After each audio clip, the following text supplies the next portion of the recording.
America ने घायल शेर को छेड़ दिया है।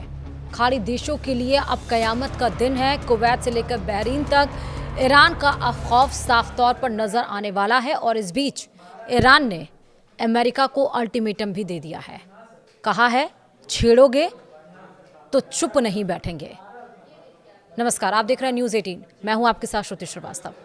ईरान की जवाबी कार्रवाई की चेतावनी के बीच बहरीन और कुवैत में धमाकों की आवाजें सुनाई दी। बहरीन में एयर डिफेंस के सायरन बजाए गए, जबकि कुवैत ने दावा किया कि उसके एयर डिफेंस सिस्टम दुश्मन के मिसाइल और ड्रोन हमलों को इंटरसेप्ट कर दिए। ईरानी मीडिया ने बहरीन में मौजूद अमेरिकी नौसेना के 5th फ्लीट मुख्यालय को निशाना बनाए जाने का दावा किया, लेकिन इसकी पुष्टि आधिकारिक फिलहाल नहीं हुई है। वहीं आपको और भी कहां हमले हुए हैं और आखिरकार ईरान ने चेतावनी क्या दी है वो भी बताएंगे इस वीडियो में विस्तार से। दरअसल अमेरिका ने गुरुवार को पूरी रात हमला किया। इन हमलों के बाद खाड़ी में तनाव और ज्यादा बढ़ गया। ईरान ने पहले ही अमेरिकी हमलों का जवाब देने की चेतावनी दे चुका है। ऐसे में पूरे गल्फ क्षेत्र में हाई अलर्ट घोषित कर दिया। गुरुवार को बहरीन और कुवैत में धमाकों की आवाजें सुनाई दी।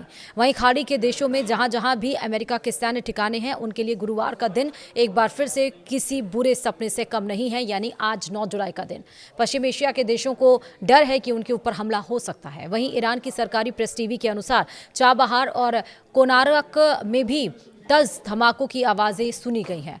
अबू मूसा द्वीप पर भी 10 धमाके हुए हैं। बंदर अब्बास में 8 और सीरीक में 3 धमाके हुए हैं। चाबहार में एक अस्पताल पर हथियारों का मलबा गिरा है। अमेरिकी हमले में शहीद बेहश्ती पोर्ट, कलंतरी पोर्ट और समुद्री यातायात नियंत्रण टावर को भी नुकसान पहुंचने की खबर है। वहीं बहरीन के गृह मंत्रालय ने हवाई हमले के सायरन बजने की पुष्टि की और लोगों से अपील की है कि घबराएं नहीं और तुरंत अपने सबसे नजदीकी सुरक्षित स्थान पर चले जाएं।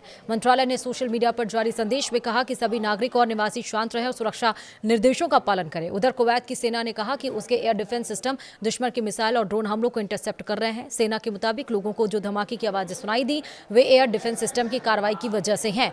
हालांकि कुवैत ने यह नहीं बताया कि हमला किस तरफ से हुआ है। समाचार एजेंसी AFP के मुताबिक सायरन बजने के कुछ ही देर बाद बहरीन की राजधानी मनामा में भी कई धमाकों की आवाजें सुनी गई। इस बीच ईरानी मीडिया ने दावा किया कि बहरीन में मौजूद अमेरिकी नौसेना के 5th फ्लीट मुख्यालय को निशाना बनाया गया। हालांकि अमेरिकी या बहरीन के अधिकारियों ने अभी तक इस दावे की पुष्टि नहीं की है। कतर के गृह मंत्रालय ने भी सुरक्षा खतरे का स्तर बढ़ने की चेतावनी जारी की है। मंत्रालय ने लोगों से घरों में रहने और सुरक्षित स्थानों पर रहने की अपील की है। वहीं कुवैत की सरकारी समाचार एजेंसी KUNA के मुताबिक पूरे देश में चेतावनी वाले सायरन बजाए गए हैं। ईरानी सरकारी मीडिया के मुताबिक तेहरान ने साफ कर दिया था कि अमेरिकी हमलों के जवाब में खाड़ी क्षेत्र में मौजूद अमेरिकी सैन्य ठिकानों को निशाना बनाया जा सकता है। और इसी बीच अमेरिका ने लगातार दूसरी रात भी ईरान पर हमले किए। अमेरिकी सेंट्रल कमांड यानी कि सेंटकॉम का कहना है कि इन हमलों का मकसद स्ट्रेट ऑफ हॉर्मुज में जहाजों की आज़ादी को खतरा पहुंचाने की ईरान की क्षमता को कमजोर करना है। वहीं सेंटकॉम ने ईरान पर कमर्शियल जहाजों के खिलाफ आक्रामक कार्रवाई का भी आरोप लगाया।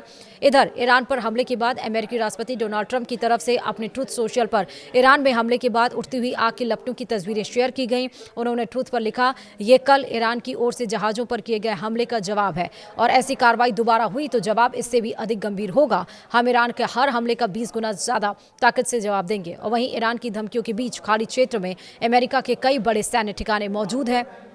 कौन कौन से हैं वो समझिए।